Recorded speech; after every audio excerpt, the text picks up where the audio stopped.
it's a challenge to implement, but it doesn't require sort of the same technological improvements as other activities. So it potentially can be very fast, and which can deliver early benefits, and potentially can be low cost. So for all these reasons, offsets are really attractive.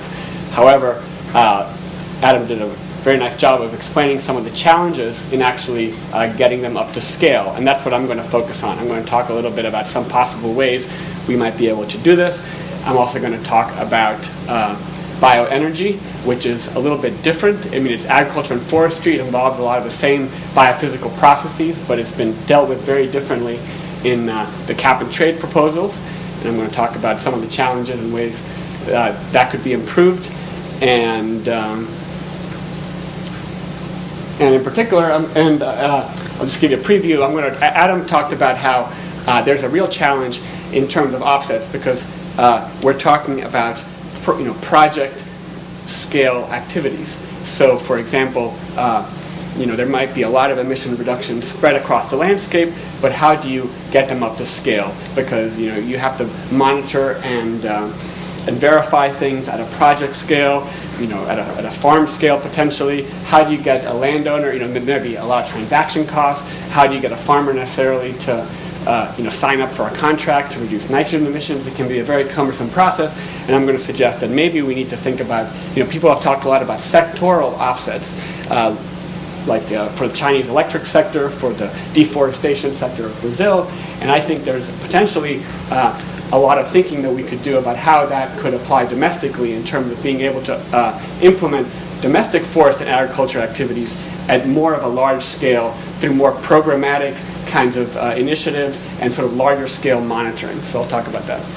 So in terms of understanding what the challenges of offsets, how do we make sure that they have environmental integrity? I think it's really important to come back to this definition that Adam also talked about. What is an offset? An offset is a greenhouse gas emission mitigation activity. It could be a reduction in emissions, it could be an increase in sequestration, that occurs outside of the compliance cap, in which a capped entity that has regulatory obligations to reduce emissions can use to offset those emissions. So instead of reducing its own emissions, this entity can go out and buy an offset credit that's generated outside of the cap. And so, for example, here we have the cap on emissions. Emissions maybe over time are going to go up and then eventually come down, for example. And there's a cap that defines what emissions are allowable from this whole sector. And now the capped entity can emit more in exchange for producing, for example, afforestation. So sequestering more in this sector here, which is uncapped. Now, so this is what an offset is. Now, this fact that you're talking about an uncapped activity allowing a capped entity to emit more is what produces all of these challenges. People talk about the challenges of leakage, people talk about the challenges of permanence, people talk about the challenges of additionality, and I think there's often a sense, well, these are things that have to do with agriculture and forestry. I think that is a little bit misleading and not quite the right way to conceptualize it. I think if you had a cap that applied, for example, to the agriculture and forest sector, and then the agriculture and forest sector was strictly limited in how much it could emit and was forced over time to reduce those emissions, and then you said, well, now the ag and forest sector can buy offsets from power plants. Well, and the power plants were uncapped. Then you'd have the ag and foresters worrying about, well, how do we know the reduction from the power plant is really additional? I mean, maybe that power plant was going to reduce its emissions anyway. So how do we really know we're getting an environmental benefit? How do we know it's not leakage? I mean, that power plant could reduce, another power plant next door could emit more. That would be leakage. How do we know it's permanent? I mean, maybe the power plant will reduce emissions this year, but then next year it'll double its output. So the problems have to do not with anything inherent. I mean, forest and agriculture have their own peculiarities and issues, but the real concern with offsets about additionality, baselines, leakage, etc., all come from this idea that we're talking about uncapped sources trading off with capped sources. And I think that's important in terms of thinking about sort of how do we deal with some of the challenges.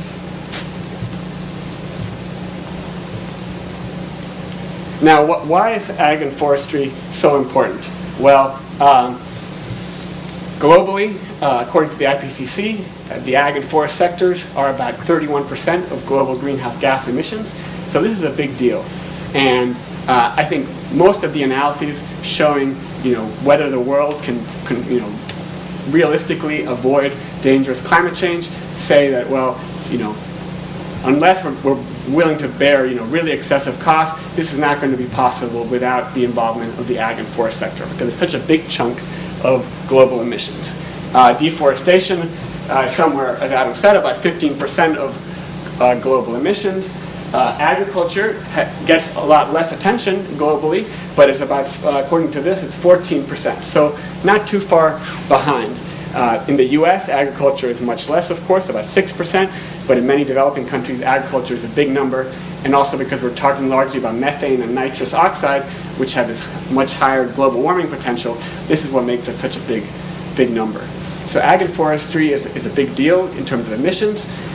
Here, this is CO2 emissions ranked by country. It's a little bit old. It has the USA first, China second. Now it's reversed. But the interesting thing is next, in terms of the biggest CO2 emitters in the world, we have Indonesia and Brazil. And the dark green versus the light green means we're talking about emissions from forests rather than industry. So the third and fourth largest CO2 emitters in the world, contributors to global warming, are basically from deforestation. So this is another reason why it's very important to get these countries reducing their emissions if we're going to stop climate change, or at least control climate change. So the potential, it's important to deal with these sectors. There's also been a lot of modeling showing that it can be relatively low cost. Here, this is the modeling that EPA has used based on the FASA model for U.S. forests and agriculture from Bruce McCarroll, and the global timber model from Brent Sanjan from Ohio State for tropical forest potential. And this is sort of the estimated reductions that are possible at different prices for different years. And I don't want to delve on this too much, but just to show you that this axis shows the tons that are potentially available from domestic forest and agricultural activities. The axis goes to about 1.5 billion. This is international forestry. The axis goes to about 20. What is that? 7 billion. So much bigger. We're talking about many-fold higher number here. This is just showing you some estimates from EPA of regional potentials across the U.S. Just to show it from agriculture, and just the lake states are second or third in terms of agriculture potential, according to this modeling. So Adam showed you this already. We have very ambitious targets under these climate bills that require dramatic U.S. action. And this is some modeling based on the estimates from EPA that show the estimated composition of how the U.S. is going to meet these targets. Okay, so this is tons per year. This is going out from 2013 to 2050, which is the time frame of the legislation. The black line is the required reductions under the legislation for each of these years. So each year the cap gets tighter. More and more abatement is necessary to meet these targets. And these different wedges are how much is actually done each year. And what I just want to show here is that according to the modeling and the estimates, there's a very, very strong incentive to over-comply if you can in the early years. So this green wedge, and because you can generate these credits and then bank them and keep them for use in later years when the carbon price is going to be higher. Wolfram mentioned this idea of the carbon price rising over time at the rate of interest. That's what the modeling assumes, that carbon prices are going to be going up over time at the rate of interest. So the reason, and the only way this can happen is if you bank a lot early on.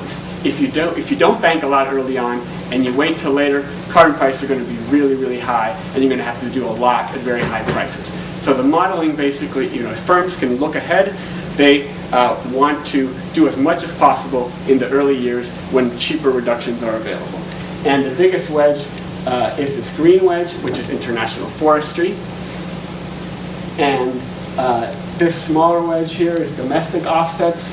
The gray wedge is U.S. Energy sector and industrial sector and transportation sector reductions. And the blue stuff is other reductions in other countries that the U.S. can buy credits from.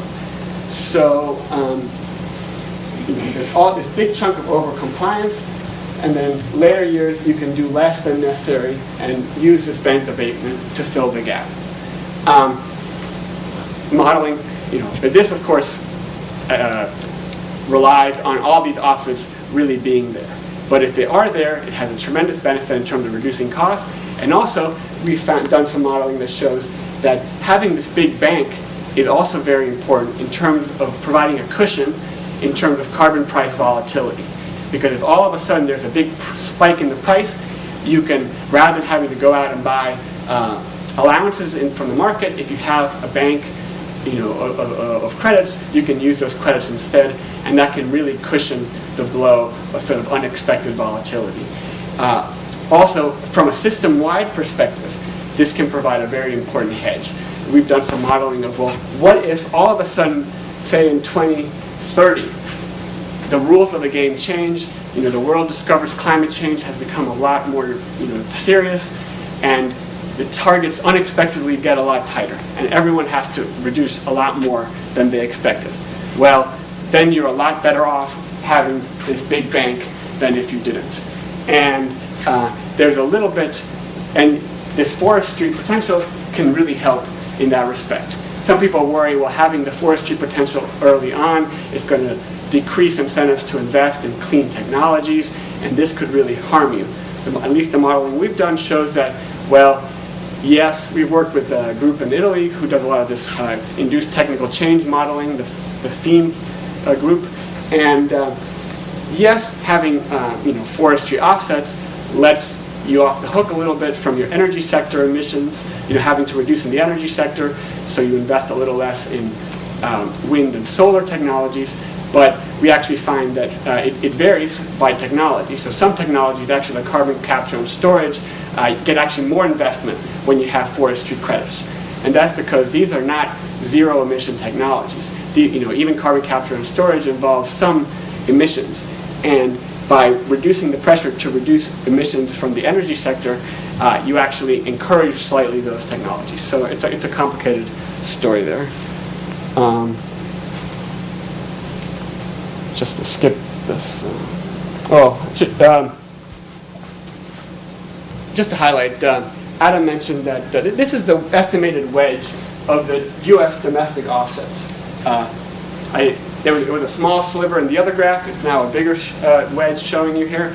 This is the data from EPA that basically shows, according to the estimates that they ran from using the FASM model, that about 41% of the potential is from forest management, 51% is from afforestation.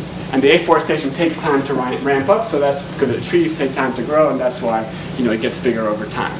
So they're estimating that there is a role for the ag sector, but they're estimating the big potential is from forests. And there are a lot of people that dispute this. There are also a lot of people that are concerned about, well, this would involve a lot of land shifting from the crop production into forestry. Part of the reason the model predicts more potential from forests to some extent is because there's also opportunities for bioenergy, and those compete with land with offsets. So, their reason. This is what this modeling shows. However, this modeling actually looks at the U.S. policy in isolation. And I think it's interesting that other modeling by the GTAP group and also Steve Rose, who works with Adam at EPRI, he has looked at, well, what happens if the U.S. is putting a climate change policy that includes agriculture and forestry, but other countries are as well. So all the climate bills, for example, try to encourage reductions in emissions from deforestation. Well, so what happens if now Brazil can't expand its agriculture as much into the rainforest? How does then that feed back through world markets and affect U.S. agriculture? And according to this modeling, actually, is if the rest of the world is also doing greenhouse gas mitigation in its ag and forest sector, that changes the terms of trade and the competitiveness of the U.S. ag and forestry sectors to the point where the rest, according to this modeling, the rest of the world has a comparative advantage in terms of basically producing trees and conserving trees, where the U.S. has a potential comparative advantage in terms of increasing its agricultural production. So according to this modeling, actually U.S. ag production expands, whereas and exports expand to the rest of the world because they're now conserving their forests and planting trees on cheap land, whereas in the U.S. instead expands crop production and actually, according to this, decreases its forest product production. So it's a very different story than the other modeling that just looks at the U.S. in isolation. So this is very much an evolving area. So the challenge, of course, is how to realize these offsets in reality. This is just a copy of the Senator Stabenow from Michigan. The bill she introduced last year that Adam referenced. Senator Stabenow has been very, very active in terms of trying to promote legislation that supports forestry and agricultural offsets in carbon markets. And this bill goes a lot, tries to address all the different challenges in terms of how do you deal with permanence, etc. And one of the interesting features about it is this actual provision to create this carbon conservation program, which is intended to sort of incubate new offset types and protocols, etc. So this potentially could be an interesting way to help these things get off to a fast start. So, all right, I'll just focus on this for a minute. So, what is the appropriate scale for accounting and crediting offsets? This is an area that's gotten a lot of attention in terms of international offsets, and particularly in terms of these red credits, these reduced emission from deforestation credits. There's been a discussion about, well, you have a subnational approach, do you have a national approach, or a nested approach? So subnational approach just means that you have individual plots of landowners, or individual regions of a country, relatively small regions potentially, each doing their little activities, and they can then just sell directly into the market. This is sort of the approach of the clean development mechanism, the CDM style program. And of course, the danger with this is all these problems of leakage. I mean, how do if you have just individual entities participating, if you save one area of rainforest, how do you know the area next door is not going to get deforested? So for this reason, this approach has gotten relatively little support in talking about in the U.S. legislation for international offsets. Instead, people have talked much more about implementing, for example, a sectoral approach that includes the whole sector, or potentially includes the whole country in the case of deforestation. So there's this idea of a national approach, and this is what the Waxman-Markey bill requires countries to be moving towards. There's sort of a slow ramp-up period, but eventually all the major emitting countries that want to sell deforestation reduction credits have to do it on a national basis. So if the country as a whole reduces its emissions, then it gets, from deforestation, it gets a credit, but you can't get credit for individual level activities. This is this national approach. And of course, within the country there'll be projects, but the accounting is national, and it's the country as a whole that participates in the marketplace, or the sector as a whole. People have also talked about having a nested approach, where you potentially could have these individual projects, or maybe individual states of a country selling credits, but it has to be nested within an accounting framework for the entire sector or country. So it has to be harmonized. So if and this of course has a lot of potential, a lot of attractiveness, but people have yet to work out exactly how it would work in practice. Now this has gotten a lot of attention internationally, but in terms of talking about domestic policy, people are thinking about this subnational approach. Individual farmers participate, as individual entities, or individual, landowners, and I think that maybe there's a lot of fruitful thinking that could be done in terms of thinking maybe of having more of a nested kind of approach. For example, to deal with issues such as leakage.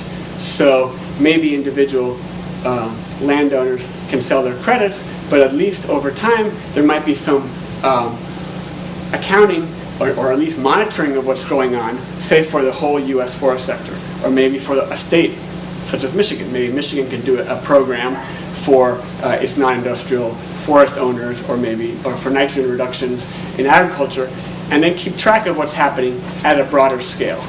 And then this information can either be used to adjust the number of credits that are actually granted, or at a minimum, having sort of this larger scale monitoring can let you refine the protocols better over time, so that things